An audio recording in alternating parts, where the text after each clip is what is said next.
Afternoon, everyone. How, how are y'all? Good. My name's Alicia. I'm the dietitian. Just to clear up a couple things, I am not an RN. I am an RD. I am also at UT Southwestern Medical Center in Dallas, Texas now. I mumble, so this is good. All right. So, and please, this is quite more formal than I actually anticipated. So please, feel free to raise your hand, as we kind of go. I already have. Let me just tell you a little bit about myself. I've been a dietitian for 19 years. The past 14, I've been working with patients with cancer. I'm now also working with ALS and MSA and some of the more interesting neurological diseases. And then I just kind of see a little bit of everything as well. And I also teach future dietitians. So the last year has been very interesting. I have, how many of y'all were here a couple years ago? It was a great lecture, wasn't it? Yeah. All right. So I'm very thankful that you've asked me back and very flattered. So I've had some people that went ahead and got some questions to me ahead of time. So I thought I would kind of start with those, if that's okay with you. I will spend time just kind of touching on just overall general diet. And then just, if there's something I don't know, I will write it down and then we can see how we can get that information to you later. So, all right. All right, here we go. So, one of the questions, what are the best foods to support the liver and what are foods besides fat, salt, and liver to avoid? Liquor. All right. So, yeah, I don't like liver myself, but what, liver? I think there's room for everything, honestly, but I really think that, when I think about PBC, when I think about what all is going on, one thing that if you ever Google it all, but, the thing that comes again and again, the thing I think about it, one thing is salt. If you're holding it onto any kind of fluid, of course, salt's going to really make that even more enhanced. So you do want to watch foods high in salt. And so does anyone know which foods those are? Processed foods. There's our big winner right there. So anything in a bag almost. So, if you think about, the chip aisle, if you think about processed meats, especially like those really good ones like pastrami and pepperoni and those that are processed in that way are going to be high in salt.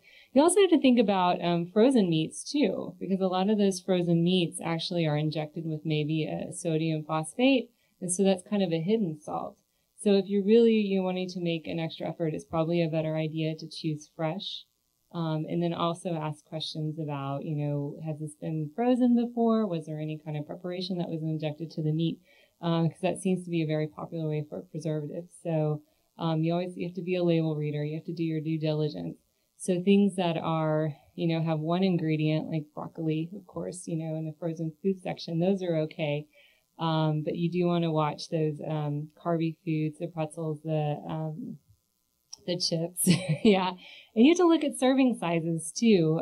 They're doing better with the labeling laws, but you always have to be conscious of, if you do have something out of a bag or a carton or container, what that actual nutrition label reflects. So it may be, it's 50 milligrams of sodium, but that may be for like 4 crackers or whatever. And who eats 4 crackers? Maybe me, but that's, but that's it. So that's the first thing is, you have to watch the salt. You do want to watch, where'd my question go? You do need to watch the fat too. Sometimes foods high in fat are not tolerated. Some people have, not to be graphic, but have GI distress, and the fat doesn't stay around and it goes out through our bowels. So sometimes a higher fat diet will exacerbate that and make that worse. So a lower fat diet, so that is, of course, avoiding those fried foods, the higher fat meats. Cheese, unfortunately, is a higher fat food. I know, I love cheese, but Cabot's makes a nicer low-fat cheese if you're looking, or, a lot of times the stick cheeses like the mozzarella are made with part skim, and that would be something. Of course, those are also high in salt too. As far as the, I'm not, you know, when it says liver, I'm not quite sure. It is liquor. Yeah, but this is a V. So, but liquor, so we'll move straight to alcohol. So that actually is probably a question. I'm going to boot it back to your physician. As far as like an overall recommendation, if you don't drink, don't start. Really, alcohol sometimes makes us feel good, but it really doesn't make our body feel good. So, of course, it filters through the liver.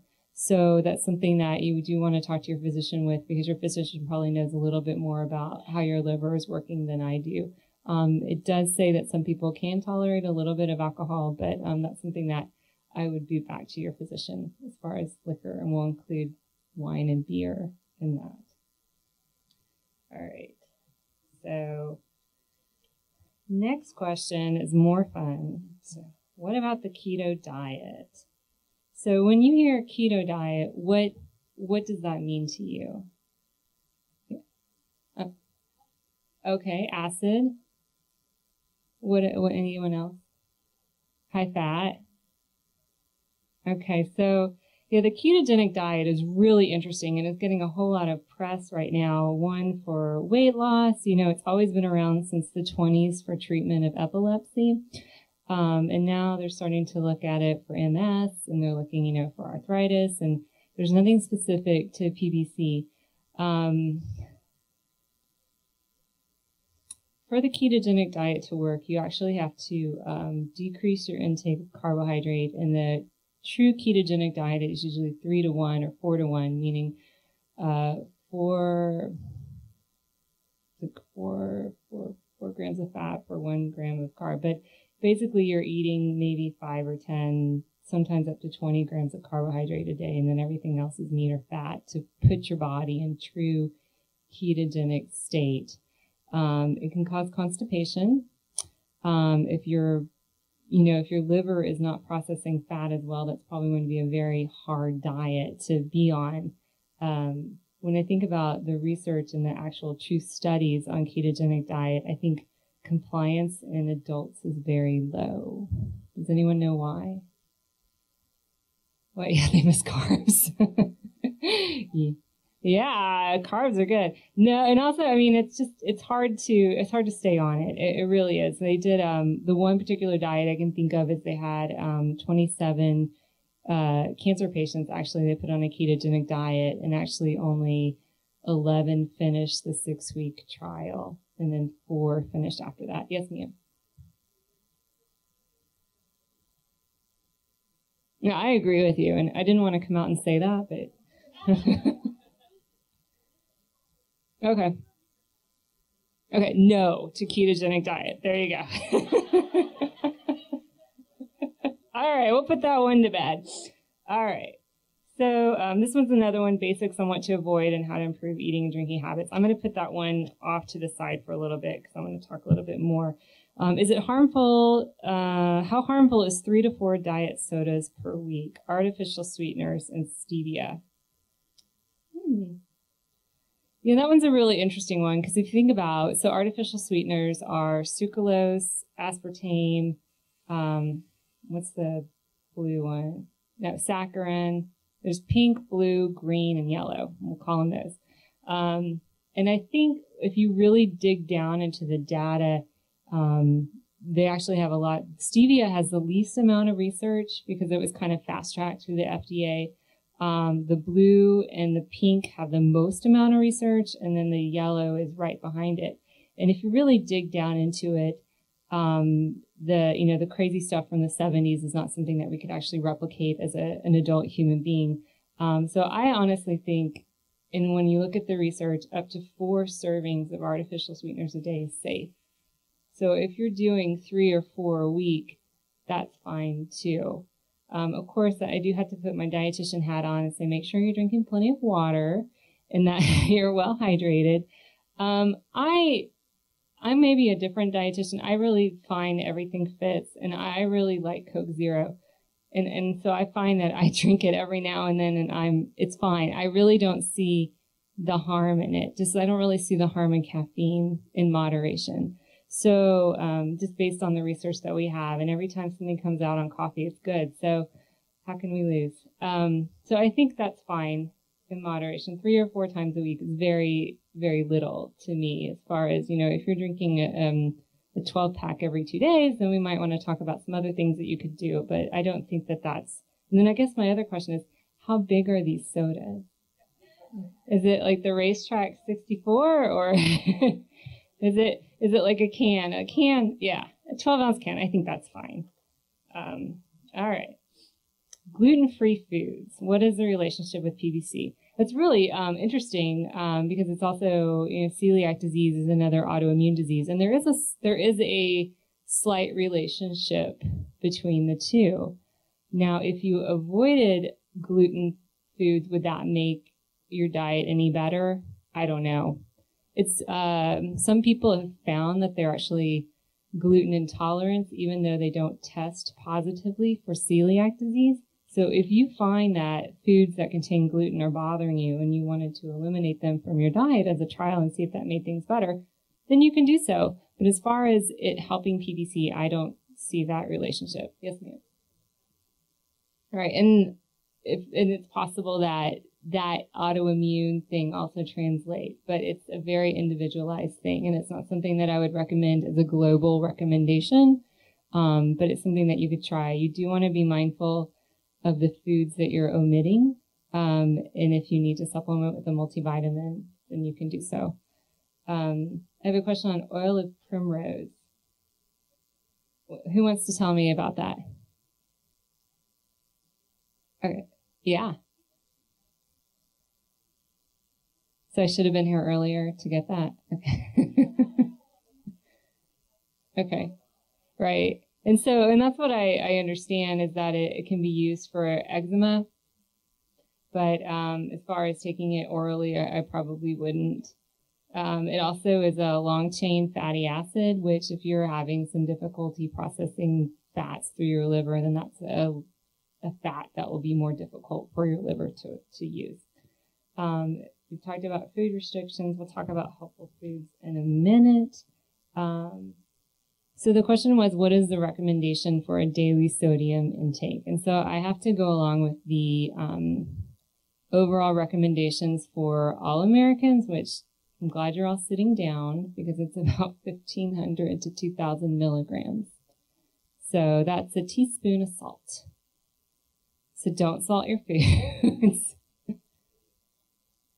Right, absolutely. Right.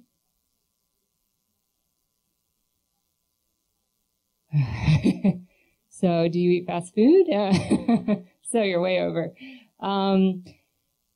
Let's see. So, and what's interesting about those restrictions is that those are actually lower than previous. It used to be that the recommendations for overall Americans are 3 to 4 grams or 3 to 4,000 milligrams. And if you eat fast food or eat processed foods in your diet, you can easily exceed that. If you ever look at a nutrition label for like a fast food cheeseburger or something like that, it's pretty high. But I would say my sodium intake is probably right around 2. Yeah, 2 grams. If I don't eat Mexican food. So, yeah, well, we'll see. I don't know where I'm going yet. That would be 2 grams. So if I'm very cautious, I would say that maybe the average American probably shoots up higher than that in the black sweater. I'd have to sit there and read I can't tell you off the top of my head because the ingredients for cheese are salt and, milk, whatever milk, if it's sheep or goat. And you also have to, what you brought up a good point, when you want to eat healthy, but you can't always. And, I also have to think about time spent preparing foods. So you have to think about what your balance is. So probably if you were going to use like a rotisserie chicken from, Kroger or wherever you shop, then you probably would just want to keep that and be mindful of that. And if that's going to be a higher sodium food, maybe have a nice, side of veggies and something that's going to be low sodium and balance that out. Maybe take the skin off because that's probably where a lot of the seasonings are. And of course the fat too. So, there's things that you can do within that to still eat healthier. Okay, over here. Yes, ma'am. So I'll take this time to tell you what I do. I look and I record my food in my Fitness Pal. because I like to show my patients what I eat, but I also like to keep track of what I eat. So we'll ask my fitness pal what they think as far as sodium. There you go, 137 milligrams in one slice. So if you had one slice this morning for breakfast, I think you're okay. You know, if you ate 8 slices, then you know that's kind of a problem. But you also have to think about what that is with. If you ran through McDonald's and had the biscuit and the egg and the thing, you know, that's a higher sodium food. That's probably 600, 800 milligrams right there. But if that's where you're going to do your sinning and then eat healthy the rest of the day, then there's room for movement in that. Yeah, turkey bacon might be a better choice. It's less fat.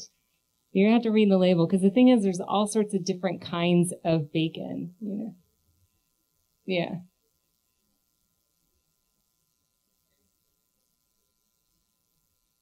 And I guess overall health-wise, if you're thinking of something that was cured versus uncured, then maybe as far as being a less processed food, that might be better. But I mean, bacon is bacon, so that's something you just want to have, you know, every now and then. Yeah. So it depends on the size of the bacon too. I have a question up here. Fuji Kate. F. Oh, like the word food and then eucate.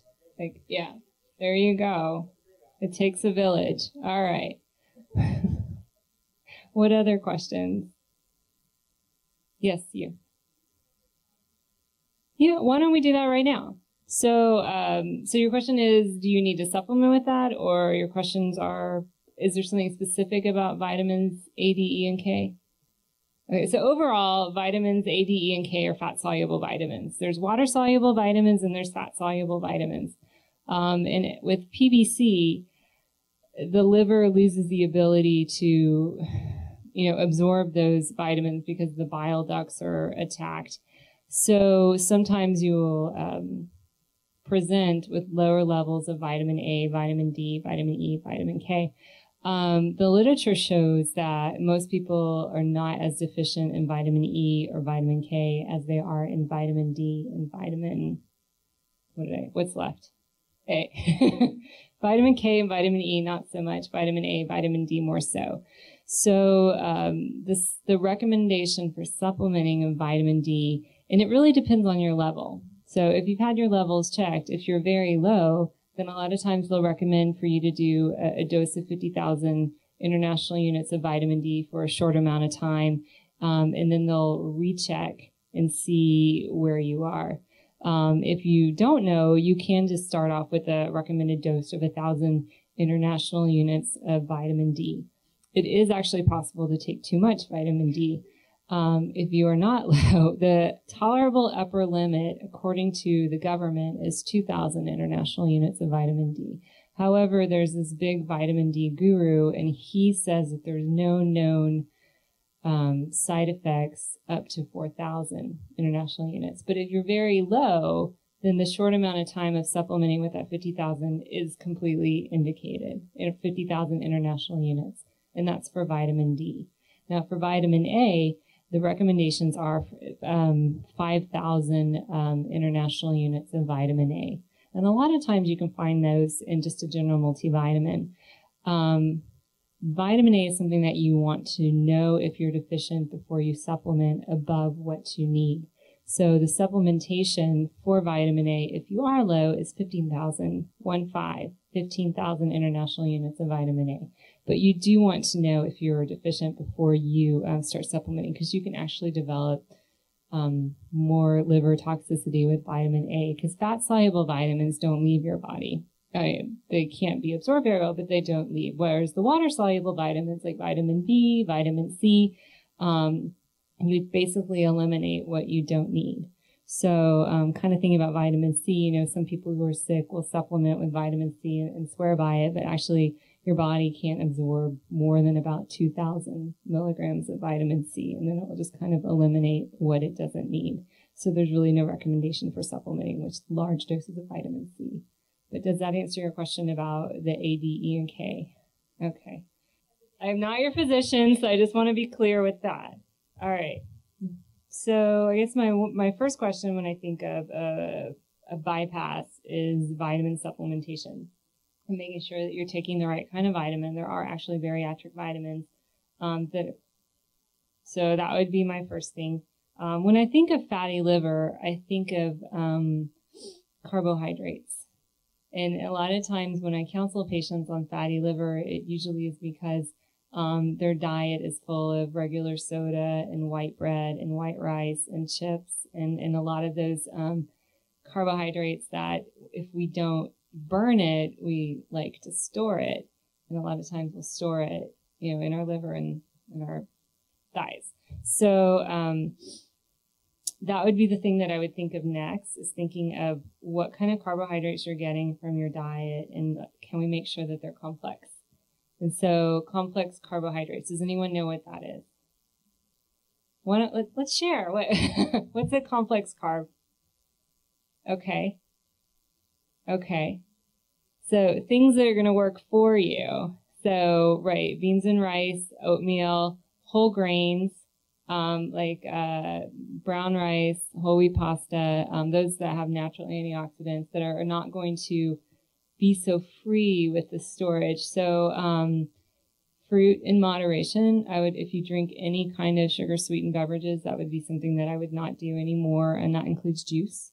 I do have some patients that go, I eat really healthy, I juice. And I'm like, well, how much are we juicing? And we're talking like Vitamix every day, and that's sugar.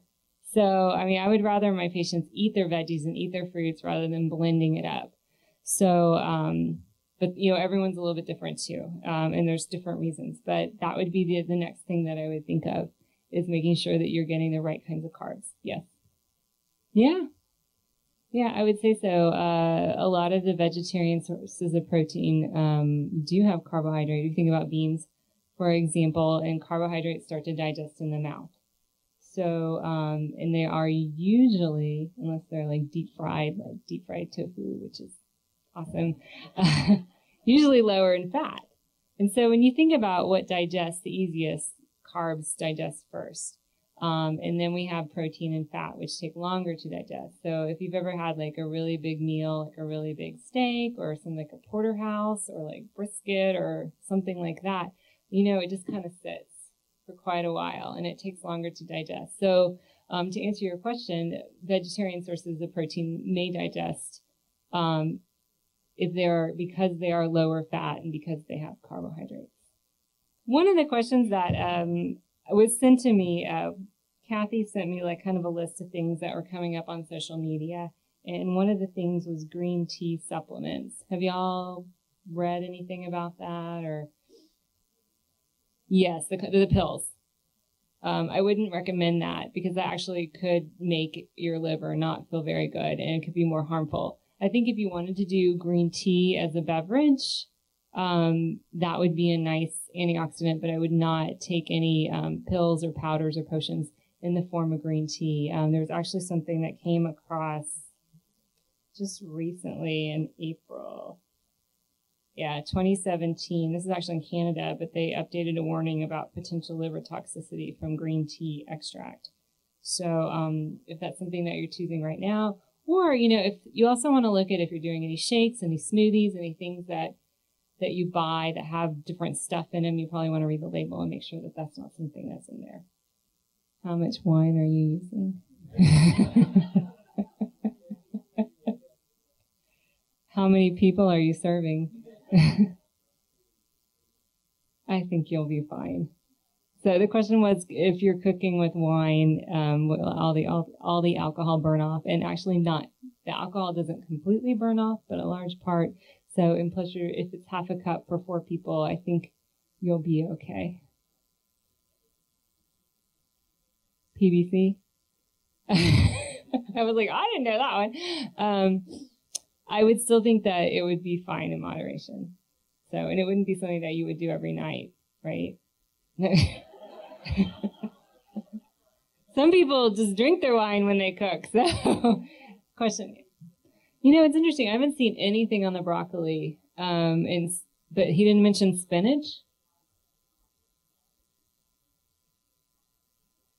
Iodine's in everything. Actually, it's and that kind of goes into, it's the oysters because of the harmful bacteria that they have. And that would, if you did get sick, you would be more sick. But as far as the iodine, I'm not aware of anything that you need to be, it's interesting he only picked on broccoli because there's lots of other food, like spinach is, a great source of iodine, but he didn't mention that. And iodine's in everything. It's very hard to follow a low iodine diet. So I think I would ask for more clarification, but I think it's more of the oysters because of the bacteria that would cause more harm to you than the iodine. Yeah. Yeah, I'm going to just put this one out here and let it sit. When people go to medical school, they have this much nutrition information. They have and I can tell you because I'm on the campus where we have a medical school, and they don't ask us to come lecture because they don't have time. That's what they say. So I would encourage you to continue to look for better references. Maybe see if there's a dietitian out there in Las Vegas that might be able to direct you more. But for me, I don't feel, unless a physician's done a lot of other stuff, I really don't feel like they're the best person to give out nutritional advice. And if you're a physician, I'm sorry, but it's my opinion. Here, and then I'll go here. Yes, ma'am. Oh, you. Does anyone else experience that? Oh, yeah. All right.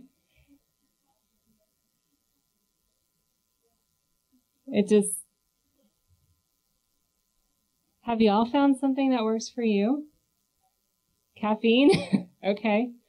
Anyone else? Go ahead.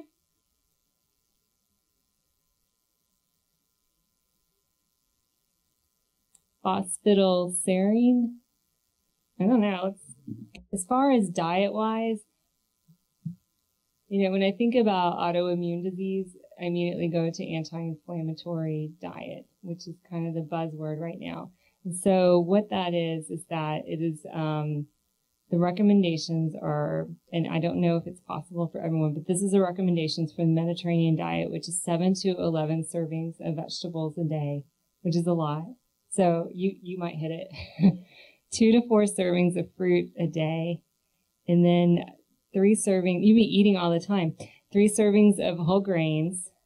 And then as you go up, and if you can visualize a triangle, because that's kind of how they have it. So the base of it is your veggies. And if we translate that to overall healthy diet, maybe even 5 servings of fruits and vegetables a day might hit that very base. Choosing only whole grains, which would be the one that you go up next. And the next one would be, now we got fruit down here with veggies, whole grains. Yeah, and it would be watching your intake of red meat and maybe doing that maybe once or twice a week, if maybe less. And red meat is actually anything with 4 legs. So that is cow, pig, goat, lamb, venison, bison. I think I've hit them all. Elk. 4 legs. Yeah, you're kind of going out. A squirrel. All right. We are in Texas, so. All right. So I would keep that to a minimum, and I would choose more fish. And then if we think about what also is anti-inflammatory, that would be the foods that are higher in omega-3. So that might be something that you could try, and that would be, of course, salmon, which we know, cod, mackerel, walnuts, chia, which is like the hot food right now. And then, as far as dairy, that's going to be up to you if you feel like that may benefit you or not. That's not really on the triangle wines at the top, but that's your choice. Yes. So whole grains, as we kind of talked about, it would be something that's less refined. So if we took white bread and whole wheat bread has the whole kernel still left in there. So you have the germ, you have the vitamin E, you have the fiber, you have all of that wonderful goodness. White bread, all of that has been stripped. And they may have added some stuff back, but it's still not the same, and it's more processed and more refined. So whole grain would be the whole wheat bread, the whole wheat pasta, the brown rice. And then we have our more exotic ones like quinoa, which is fun, teff, which is the latest one, buckwheat, amaranth, arrowroot, some things like that. But I want to make a caveat that we're all probably at different places. And so sometimes we can't eat whole grains. So say, for example, someone was having a lot of diarrhea, because we're going to be blunt, right? Whole grains would probably not be your friend at that moment. You would probably want to choose the more American refined diet of white bread and white rice and all of that, because that would be better for your body at that time. So while these are overall general recommendations, you also need to be cognizant of where you are and what you're experiencing and make those best choices to what's going to work for you. I have to tell you, I eat white rice. I do it because of the arsenic. So in white rice has been shown to have less arsenic than brown rice. So that's my personal weirdness. But so everyone's a little bit different as far as that. Yeah, they are planted in fields. Yeah.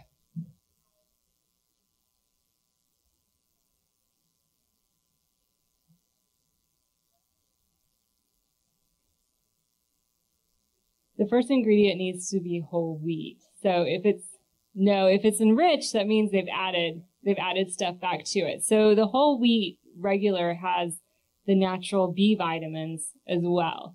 But with like Wonder Bread or something like that, they've had to enrich it. They've had to add the stuff back in that they refined, which, just seems to be why, but they do. So, it's a taste preference or it's an ease, but that's kind of the difference in enriched flour versus the whole wheat. So hold on, I'm going to wait. Go ahead. I haven't seen anything contraindicated for the turmeric and the bile duct obstruction, but I guess my whole thing is really interesting if you start reading about turmeric and curcumin, and what most people don't know on the studies that they do is that the actual turmeric that they use it's like a food grade special kind. It's not the one that you can buy over in the supermarket. So I don't know if you can translate those studies absolutely between what you buy and what you can get. As far as safely taking it, I don't know. I mean, that's one of those things that I see. There's some studies that say, yes, it's a good thing. And there's some studies that say, no, it's really contraindicated and actually competes with the certain cycle of CYP 450A, which is the same cycle that a lot of other medications use. So I haven't really come to a comfortable decision on that. I say if you're going to use it, probably it's better just to put it on your food rather than taking a capsule, because you're probably not going to do it that way. And if you find that it's helpful, then maybe you weigh those pros and cons and make that best decision for yourself. I would go back and ask for further clarification, and if you really want to be obnoxious, ask for the study. But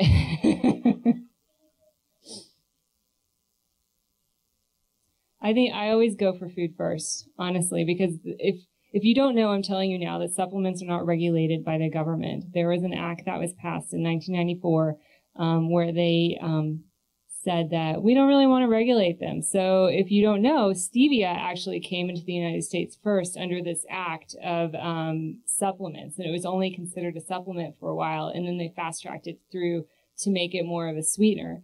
But a lot of things get funneled under this supplement act where they don't have to show any kind of benefit, and the only way that they get pulled off is that they cause actual harm and people die, and then the FDA will go, oh, wait a minute, this is not a good thing, and then they'll pull it off. The supplements cannot cure, and they can't promote that they cure things, but they can say a lot of other things. And they can also have a lot of other things in them that you may not know. And a lot of them have shown to have arsenic and lead and other contaminations. I ran into a grad student when I was doing a thing at the NIH, and she was looking at all the contamination of the chlorophyll supplements, like the green algae, and she saw that a lot of them were from Japan and China, and a lot of them were contaminated with lead and other heavy metals that are not good for us. So I think you always want to know what you're getting. There is a website called consumerlabs.com, and you can subscribe to it for I think it's like $30 a year, but it actually goes and looks at all sorts of different supplements and runs them through and tells you what is good and what is bad and what they've found. Yes.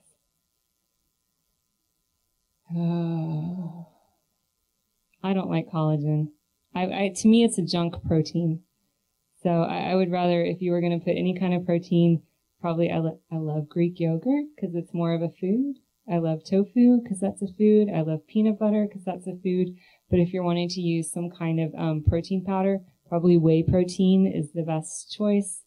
There was a recent thing that came out about contamination of vegan protein powders. So I've kind of gone back to whey. And then if you can't do milk, then I would do the soy because those are what we call complete proteins. They have all the amino acids in them.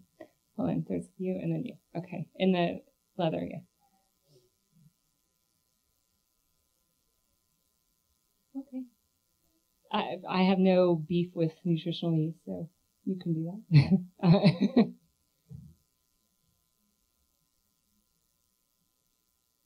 Like vitamin D and like calcium and things like that, or, it's really, there's a lot of different studies that are coming out on what actually helps with bone density and bone mass. And there's one study that came out that said for people over a certain age, and I honestly can't remember if it was like 60 or 50, that it was better for them to supplement with vitamin D than it was for them to supplement with calcium. What I've seen lately come out from a lot of physicians' offices, they're really trying to get their patients to do more calcium by their diet rather than by supplementation. So I've worked with a lot of patients more on that. And that probably is a better way. If you think about it, as far as calcium absorption, you really only absorb about 500 milligrams at a time.